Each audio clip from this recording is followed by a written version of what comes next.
Hello everyone, this is Andrew. Welcome to Keen on America. On July 4th, 2026, America will be 250 years old, an anniversary that will, no doubt, be greeted with a mixture of celebration, contemplation, and resignation. In Keen on America, Andrew talks not just about the American past and present, but also speculates on its future. What, Andrew asks, will be the 21st century fate of this now venerable American republic? Hello everybody, it is Tuesday, July the 22nd, 2025. We've done lots of shows about books criticizing religion, lots of shows about books criticizing money, but we don't seem to have done a book which combines the two until today. A book called The Almightier, How Money Became God, Greed Became Virtue, and Debt Became Sin is out today by my guest, Paul Vigna. He is joining us from the great state of New Jersey. Paul used to be at the Wall Street Journal, former reporter there on money, written lots of books about money and crypto, so he knows what he's talking about. Paul, is this new book, which is out today, congratulations, The Almightier, is it a critique of religion or a critique of money?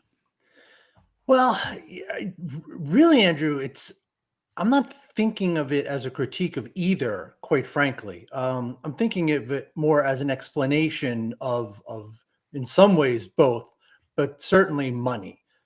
I kind of try to make it clear in the book that I'm not criticizing money. I'm not criticizing the system. I'm not criticizing people who want money, because the argument I make is that we all need money. We have kind of built our society around money, and we have built up the problem is that we've built up a mythology around money, and that's what I'm trying to break down there.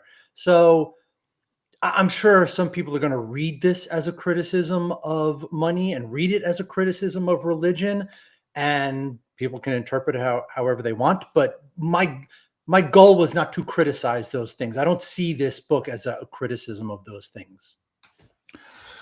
Speaking of money, Paul, you're a historian in some ways. This book is a history of money, a history of value. Comes with a great blurb from Simon Johnson, who just won the Nobel Prize, who was on the show last year talking about his book on innovation.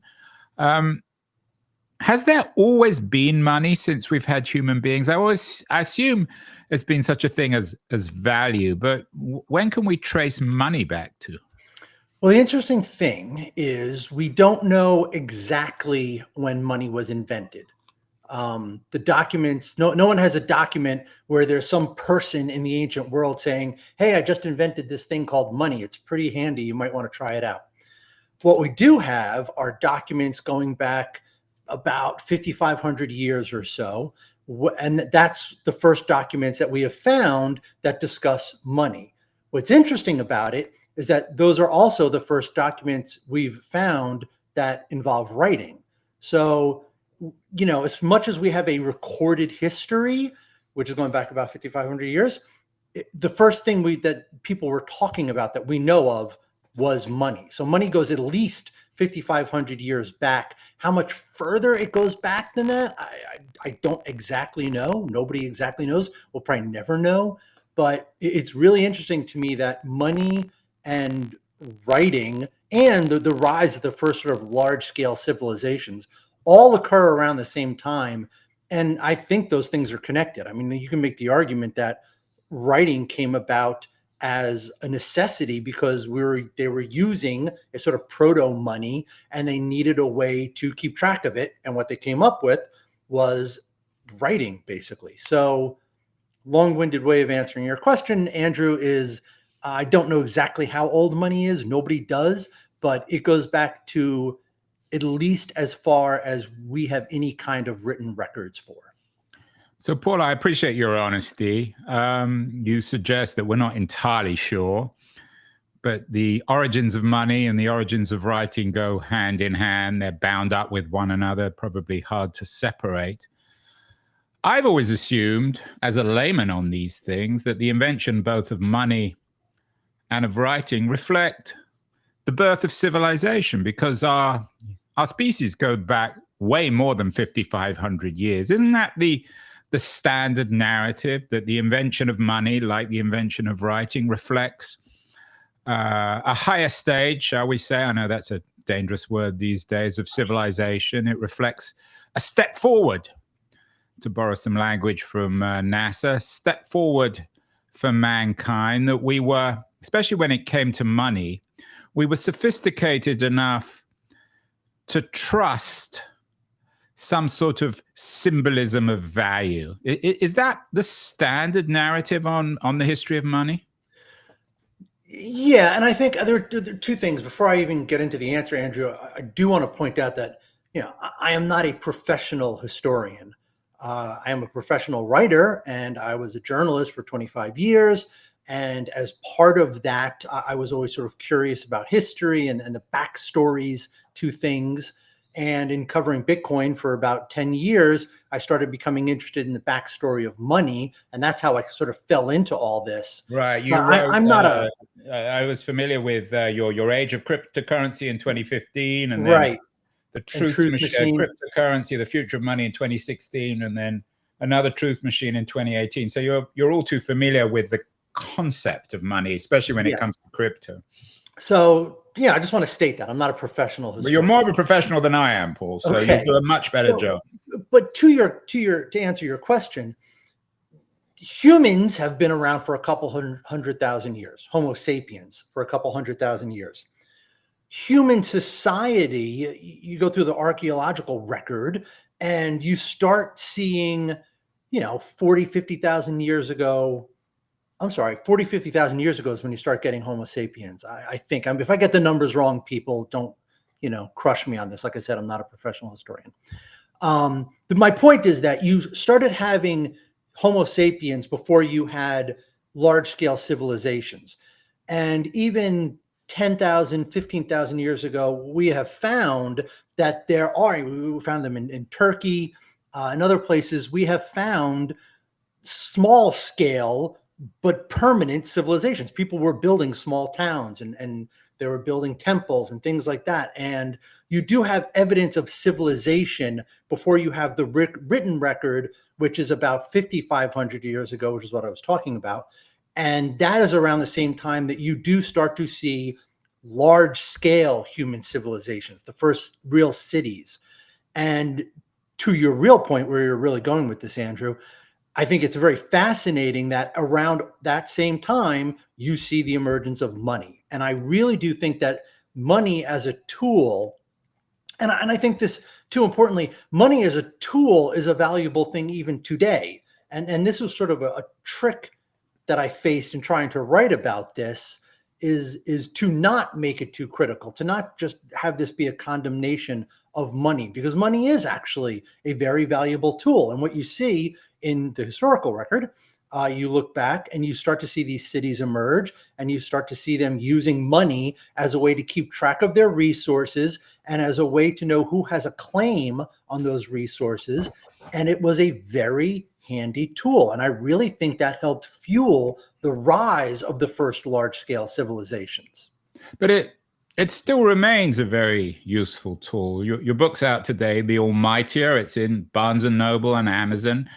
If I walked into Barnes & Noble with my cow or my horse or my wife and said, I want to exchange one of these for the book, they would look at me as if I'm insane. The reason why I'd be able to simply buy your book, Paul, again, you don't need me to tell you this, is because we agree, we trust each other. They trust that my money, whether it's in cash or in a credit card, maybe even eventually a Bitcoin, is trustworthy. Right. And I hand it over and they give me the book in exchange. Isn't that essential, not just for our civilization, it goes without saying, but even for any kind of complex civilization? And in that sense, what's wrong with money? Well, and this is the thing, you're right. If I walked into Barnes & Noble and I showed them this, right?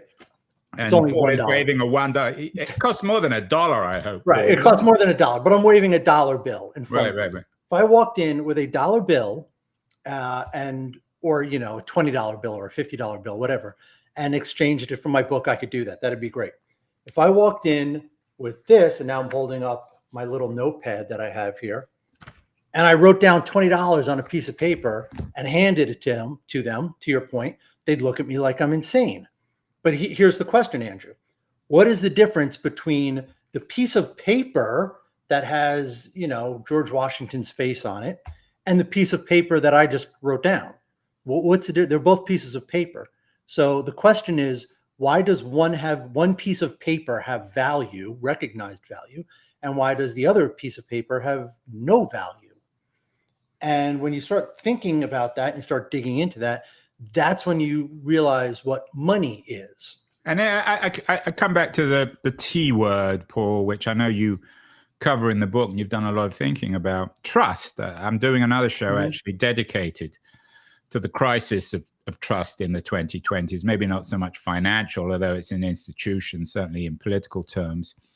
But isn't money, or the invention of money, essentially about trust? There's that person in the Barnes & Noble, you and that person, you both trust the coinage, so to speak, although that's the wrong, it's not exact, you're right. Of the Federal Reserve or of the American state. So you trust that they can take your dollar and use it for something else. Yeah. It's funny because when the opening anecdote in the book is about FDR and the Great Depression and his very first fireside chat, in which he uses these words, faith, trust, confidence, in talking about the banking system and the monetary system, which had collapsed in 1933, early 1933. And you wonder, like, why did he use those words? Why were those words important? And here's the thing, to get to your point. If money was a real thing, if money had an objective existence, if money was like a tree that could be cut down and turned into wood that could be used to build a house, or oil that could be taken out of the ground, refined, and used to, power my car outside. I could go down the line with every commodity you can think of and explain the uses of it. If money was like that, there would be no reason to ever talk about trust or faith or confidence. There'd be no point in it, because everybody would understand what the value of it is. When you look at these situations, every time you have one of these sort of hyperinflationary economic collapses, the one common thing that you see people writing about later is that people lose faith in the system. They don't trust the money. And so they demand more of it and more of it and more of it to get the same goods. And you end up with this hyperinflationary spiral. And it comes down to what you're talking about. And the reason that it comes down to what you're talking about, Andrew, is because money isn't real. Money is an agreement among people. When you're talking about trust, we're all trusting in this system. It's a system that we all buy into. There may even be the word trust on your $1 bill. I'm sure if you read it out, it would say something about trust. Right. Yeah. It says, "In God we trust," which is even more telling if you really think about it. Well, I don't know about telling. It's telling for your book, because you're talking about how money became God, greed became virtue, and debt became sin, which is very much of an American subtitle, Paul. Yeah, thank you. That subtitle was a group effort. My editor, my agent, myself, we all kind of worked on that. It's like an American car, right? Yeah, right. Subtitles by committee. You got to be careful about that. Yeah, exactly. But this is kind of what I'm talking about. Money is not its own, does not have an objective existence. Money is a system. Money is a thing that we created. And the question is that I try to explore through the book is, why has it come to have such value to us? And why has it come to be the thing that sits at the very center of our society and around which everything else revolves, and has become our prime incentive? Why has it become our prime incentive system? Why is money the one thing that everybody needs and everybody wants? And we can get into it, but that's what the book Yeah. is So really let trying to me explore. ask again. Excuse the naivety of this question. The book is called The Almighty: How Money Became God, Greed Became Virtue, and Debt Became Sin. I don't actually believe that money is central in our society, in our culture. It's value, and especially you're the crypto man, so you know how, I don't know, crypto could be thought of as almost post money. What's the difference in your narrative and in your argument between how money became God and wealth became God? I take your point on wealth, but I don't, excusing the pun, buy it on money. Well, wealth and money are obviously, at this point in the world, they're very similar things, right? One represents the other. Well, let me put it to you this way, Andrew. I'll answer your question with another question. How long do you think you could last without money in Silicon Valley, in your society, in your Money being no, really, like that let's say dollar bill you waved at me, or wealth? No, money. Like let's say your bank went under and there was no FDIC, no deposit insurance, and you lost it all, and someone came in and robbed you, and you had no money. You had no money and no means of getting any more money, so you couldn't buy anything. How Well, there are long? many. I don't know where's the last time How long do you think came you to could live? San Francisco, but there are lots of people on the streets like that. So I could last a long time. It probably wouldn't be a lot of fun. Probably wouldn't be a lot of fun, and you certainly wouldn't last as long as somebody who has a lot of money, who can afford health care, who can afford the best of everything. So I don't know, man. I think money is extremely. Well, money is important. I think money is extremely central. So in terms of your narrative, obviously there's a huge history of writing on capitalism, on money, on value. My favorite book on it is Weber's Protestant Ethic, which suggests that our fetishization of money came out of the Reformation and our uncertainty in the eyes of God. So money signified not necessarily being saved, because you couldn't determine that, but gave us a little bit of confidence. Max shows up in my book, by the way. Good. Well, he should do. He should show up in everyone's book. Right. But so I take your point that there is a connection between money and God and virtue and greed and all the rest of it. But I mean, maybe we can get to the alternative later. But aren't you stating something completely obvious, that everyone's a bit greedy and that we live in a society which is unequal? Some people have too much money. Some people don't have enough. We live in an age where, I don't know, whatever it is, 10 wealthiest billionaires own the 50% of the wealth in the country. I mean, when did money become God? What's your point in the book?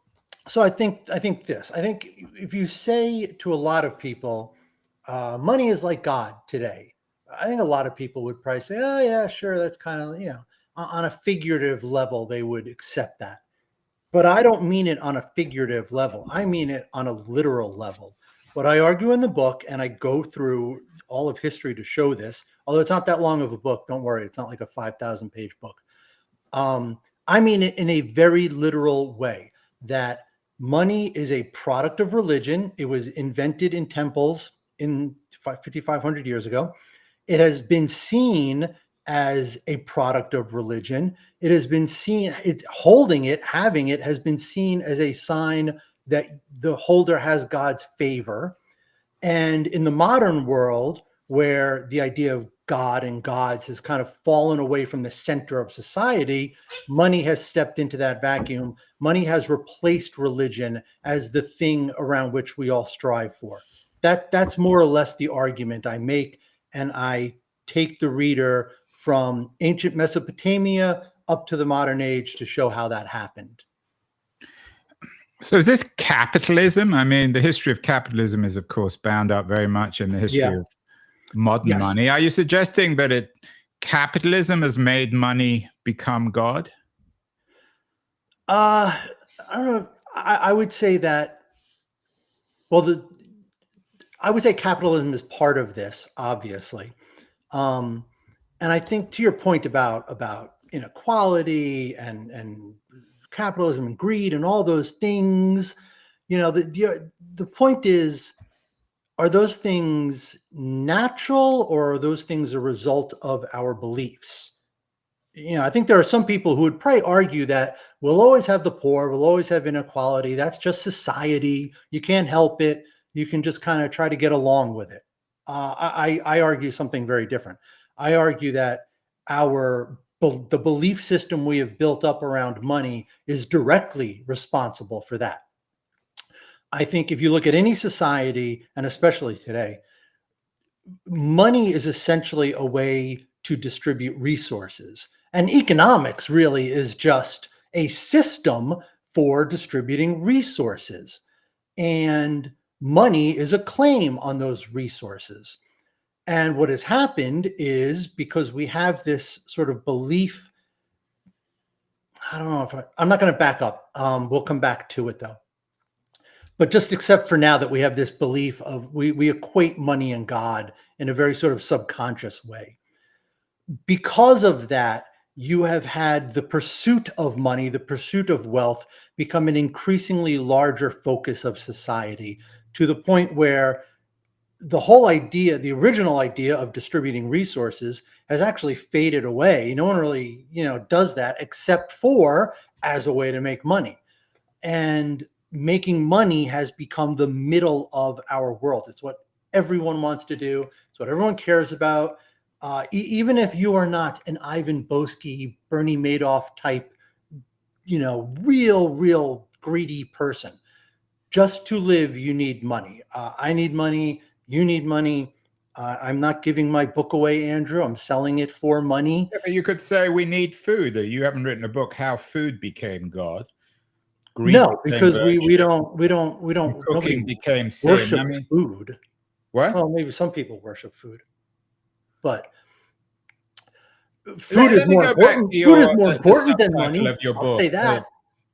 The subtitle, as you say, created by your committee at St. Martin's, How Money Became God, Greed Became Virtue, and Debt Became Sin. Isn't the reverse true, especially when it comes to debt and sin? Isn't in the pre-modern age, debt was sin? There were debtors' prisons. It was considered evil to owe. These days, I mean, to answer your question about how long I could survive without money, in San Francisco and in the United States, I could actually survive surprisingly long, because I could probably get some credit cards without even having any money. So coming back to debt, isn't debt anything but sinful, or is, at least in contemporary capitalism, isn't the heart of American capitalism the idea that debt is a good thing? It's good to gamble. It's good to borrow. It is today. It wasn't 100 years ago. It wasn't 150 years ago. I mean, there really was a time where having debt was seen as a bad thing. So that is an attitude that actually has changed. But let me ask you this, Andrew. Yes, there is a huge moral component to debt. Why? Why is there a huge moral component to debt? And one of the things I talk about in the book is that when you have money, I guess this is where we should back up, and I should sort of explain very briefly how I trace the history of this. So money shows up first time about 5,500 years ago in ancient Mesopotamia. It is a product of temples. The temple in Uruk is where we find it. And the temple scribes developed this system to keep track of the temple's possessions, which is called money. And in those ancient city-states, it's important to realize that there was no separation of church and state. The church was the state. The entire city was built around the temple, literally and figuratively. The entire goal was to please the gods. Money was part of that system. And in that respect, if you had a debt, you basically owed that debt to God, to the gods. And if you weren't paying that debt back, you were thumbing your nose at the gods. I take your point, and I don't mean to stop you talking, Paul, but you keep on using this word money, and to me, what you're talking about is property, ownership. No, it's a very subtle difference, but it's a real difference. Ownership is a thing. Wealth is a thing. Possessions are a thing. Money is the system that represents those things. Right. That's it. Money is Right. So not money is its own thing. is the Money symbol is of your supposed to be property. a thing that represents these. But coming other back to things. ancient Mesopotamia, if to be punished, you didn't have your money taken away, you had your property taken away. So they're hard to distinguish, actually. Yeah, I mean, they're look, obviously they're very similar in some respects. But okay, well, go on with your narrative. I keep on Yeah. interrupting. It's a fascinating and very controversial one, which is why it's an interesting conversation. But go on. So you're right. In those times, if you got yourself into debt and you could not pay those debts, you would have your possessions taken away. You'd have your farm taken away. You'd have your freedom taken away. You'd be sold into slavery. So there were very, very real penalties for it. But to my point, and to what the story I'm telling, is that what's important is that from the very beginning, there was this money and religion were intertwined. The two were very similar. Well, not similar, but they were related. One came out of the other. And that has sort of been around money for the entire history of it. And you talk about Max Weber and his argument, you start to see, and I talk about the 1400s in Europe, and you start to see this change, but I'll jump ahead even a little further to get to that exact point. In the Protestant Reformation, you have Martin Luther leads this big rebellion basically against the Catholic Church, which had become hugely powerful, hugely rich, and hugely corrupt. And everything the Catholics do is terrible. They're awful people. They're all going to hell. They don't look at God. They don't understand how to worship God. It's all wrong. And you have the Protestant Reformation, and you have people like John Calvin. And it's interesting that, and you see it most clearly in Calvin, they don't condemn having money. They condemn decadence. They condemn immorality, but they don't condemn money. And in fact, they turn it around. Calvin says, God controls everything. Every single thing that happens in your life at every second is happening because God wants it to. God is all powerful. So if you have money, you have it because God wants you to have it. Therefore, if you become rich, God wanted you to become rich. And therefore, in Calvin's theology, you should work hard to make a lot of money. You shouldn't spend it the way the Catholics do. You shouldn't do that with your money. You should use it for good things, but you should work hard to get money because that's what God wants. That idea gets transmitted and transmuted, and eventually it comes out the other end through Adam Smith as his metaphor of the invisible hand. That everybody who has money has it because they're supposed to have it. There is an invisible hand directing us. So it becomes a secularized idea. And at that point, it emerges. And actually, I argue in the book that capitalism emerged a few hundred years before that. But at that point, what we think of today as capitalism emerges. So that idea is baked into capitalism at a very deep level that I think most people, to get really, really back to your original question about don't people understand this, it gets baked in to capitalism as an idea that is under the surface. And I think most people don't actually understand that. Yeah, and coming back to this idea of debt becoming sin, I mean, where we are in Silicon Valley, when we look at societies which struggle to replicate Silicon Valley, it's often because it's very hard to borrow money. It's very hard to realize debt, but that's another question. Yeah. How does your argument, the Almightier, Paul, compare to Marx's critique of money in Capital? Because it sounds like in some ways you're saying the same thing, except you're not building a kind of a revolutionary narrative in the way that Marx did. No, I'm not. I think it's kind of similar. And Marx is another character who shows up in the book, obviously. And not obviously. Marx is another character who shows up in the book. I don't think really, really broadly. I don't think Marx was quite as focused on the religious aspect of it as I am. I think even by his time, it had kind of become so sort of baked in that it wasn't what But I'm coming back talking to about. Marx, didn't Marx in Capital see money or critique money in a metaphysical sense and argue that before the revolution, we always mythologized and turned money into a metaphysical thing. And it's only after the revolution that money or value or property would become real, maybe because we'd get rid of it. Yeah. Yeah. And look, I think another thing is Marx advocated for a post-money society. He wanted to get rid of money. I'm not arguing for that. I'm not saying we should get rid of money.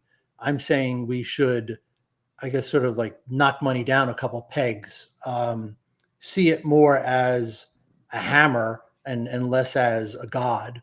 I guess that's one way to put Yeah, it. it's interesting. So we're different in that sense. Right. Thinking out loud about your point, you say that money or wealth has become the defining quality. And maybe you're right in that sense. We think of ourselves in those terms. But when you go to your cocktail parties in New Jersey, or certainly when I go to mine in Silicon Valley, people ask you what you do. People ask you if you're married. People ask you where you went on your holidays.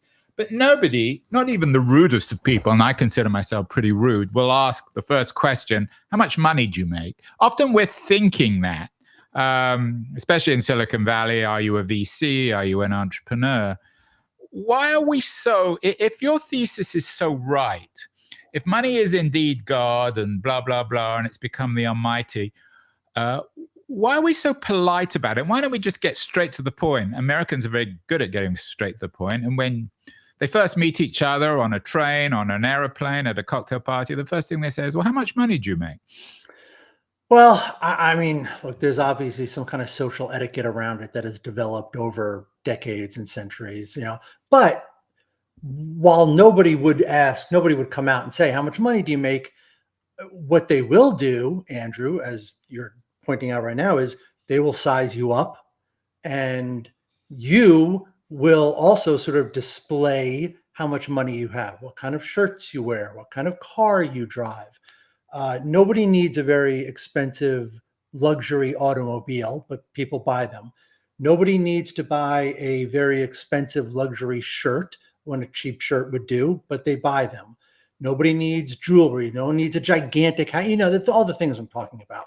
So that's true in New Jersey. Excuse me. Yeah, it's true in New Jersey. Cliche. I'm not sure it's true in San Francisco. But in fact, some of the to your wealthiest point, people.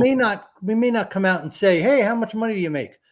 But we are sizing each other up. We're asking questions that get at that. And we are also sort of, like a peacock showing our feathers to kind of show off how much money we have. And it's all very under the surface, but it's all very much there in every conversation, in every interaction.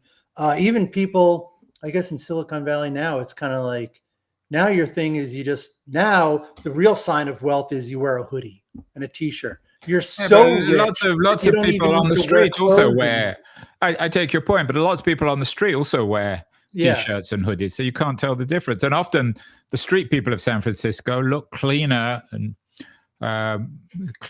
more refined than some of the very wealthy. What about the history of organized religion? We've done lots of shows on evangelicals, Paul. What's the connection between, shall we say, modern American capitalism and the modern American evangelical movement, which often are connected, and they seem to particularly connect in our age of Trump? Yeah, I didn't write about that, Andrew, and I thought about writing a chapter about it, and I didn't, because I was trying to keep the book at a short enough level that it wouldn't seem like some kind of opus, and you'd get I don't want to write one of these books that people talk about but nobody actually reads because it's too long.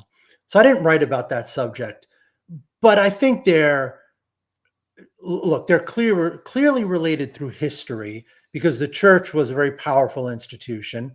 And I talk about the Middle Ages in the church and sort of how the church ends up embracing this, what I call an ethos of beneficial greed. There's a whole point in the book where I talk about how greed, how the attitudes towards greed changes. and the church actually becomes part of an institution that embraces that change. So the church and money are very closely connected, and you can see it. I mean, this whole idea of this gospel, the prosperity gospel. It's a complete fusion of the two. So, in some respects, that does exist, and that's, frankly, in my opinion, a problem.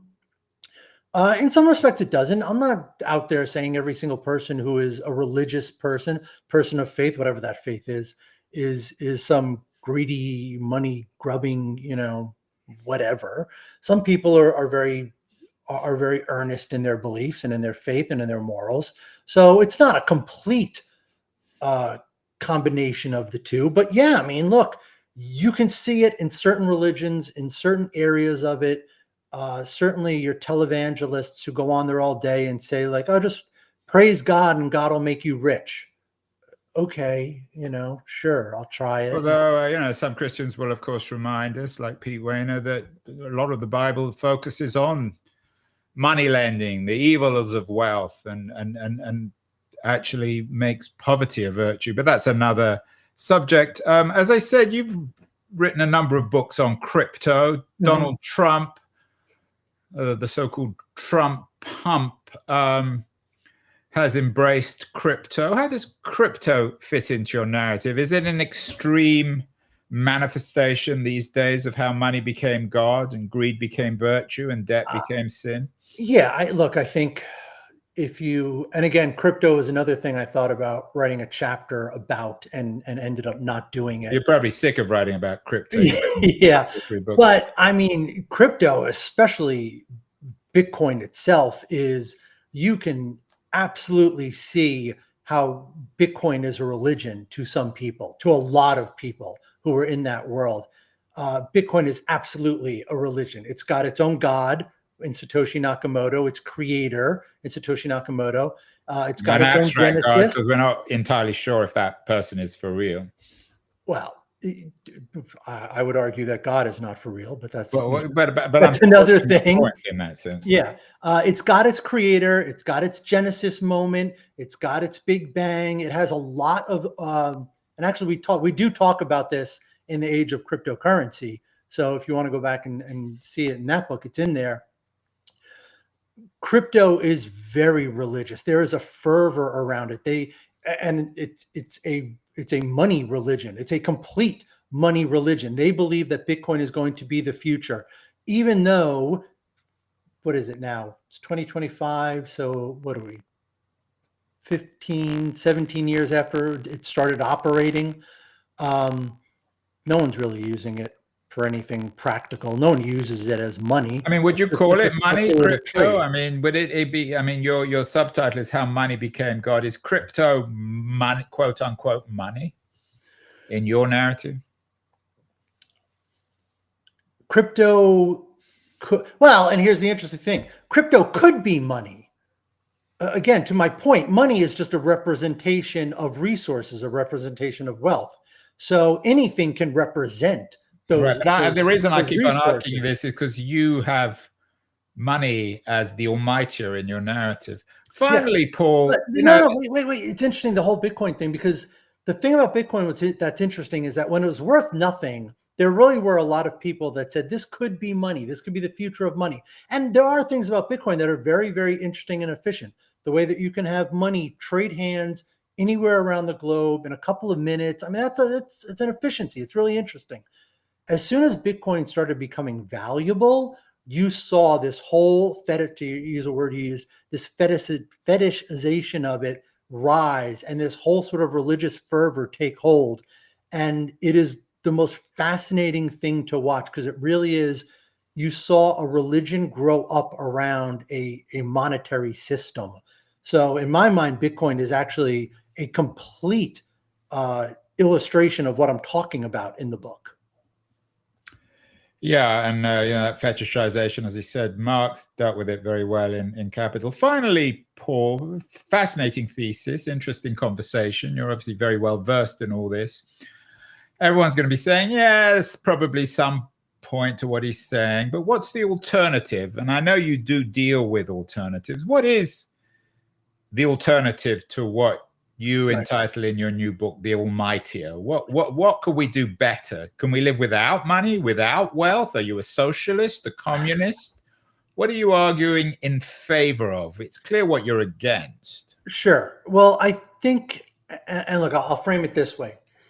One of the reasons I wanted to write the book, one of the reasons I think it's important to sort of talk about this and for people to kind of take a step back and think about what money actually is to us, is because today we live in a world where we literally, as not hyperbole, we could provide the basic needs for every single human being on the earth. We could grow enough food for everybody. We could build enough housing. We could provide electricity. We could provide healthcare, education, all these things, which is the entire point of society. It's the efficient distribution of resources from people, everyone in the group. We could do those things. And that wasn't true 500 years ago. It wasn't true 1,000 years ago, 3,000 years ago. Technology that we created has created these advances in agriculture, advances in healthcare and medicine, all these things. We are at a point where today we really could provide everything for everybody in a very fair and equitable way. And what I say is we don't do that. We don't even think about doing that. And the reason we don't do that or think about doing that is because we still have this deeply embedded belief that money is God and that we are chasing money. We are not chasing the thing that society is supposed to be set up to do, which is just to help people survive on this planet. And I kind of sound like a bit of a Christian, Paul. I mean, it's a classic Christian critique of capitalism, which is ironic given that you're also against religion here. I mean, if you like that, go live in Denmark or Sweden. But America is for innovation. People in America, and people will make this argument, you want 3 cars, you want a big house. What's wrong with that? And look, I acknowledge, and like I said at the very outset, Andrew, I didn't really write this as a critique of money and of the system. I'm not trying to criticize it. I'm trying to explain it and make it clearer for people so that we can start building the kind of world that I was just talking about. And if somebody wants to come up and call me a socialist, whatever, I don't really care. My point is not to criticize it, not to say we need to tear down capitalism, we need to tear down money. My point is to say that the system could be fairer and it could be balanced. And that word shows up in the book a few times, balance. It's all about restoring balance. And I do point, the last chapter is kind of some ideas for restoring that. Some of it's very practical stuff. Some of it's very pie in the sky stuff. But I think the one thing that to me would be most important would be that the shift, there should be a shift of what's at the center of our world. And I think right now, money is at the center of our world. And I think what should be shifted to the center of the world are people and their welfare. I mean, what else is society for if not for that? And I think that is, and look, I understand also that you're talking about a huge sort of philosophical shift in how people think. So you were just talking, you were just spouting this sort of stereotypical US capitalism, rah, rah, rah thing. I get that is the pervasive ethos of the country. This isn't going to change. It may never change. But that's what I think should change, is I think we need to have a shift where people are more important than money, and taking care of people is more important than accruing wealth. I absolutely believe that. Fascinating stuff from Paul Vigna. His new book, The Almightier, How Money Became God, Greed Became Virtue, and Debt Became Sin, is out today. Congratulations, Paul. Can I charge you for this interview? Yeah, look, I got $1 here for you. Is that good? Is that enough? That's enough, Paul. As always, wonderful to talk and fascinating conversation. Thank you so much, and best of luck with the book. All right. Thanks, Andrew. Thanks for having me on.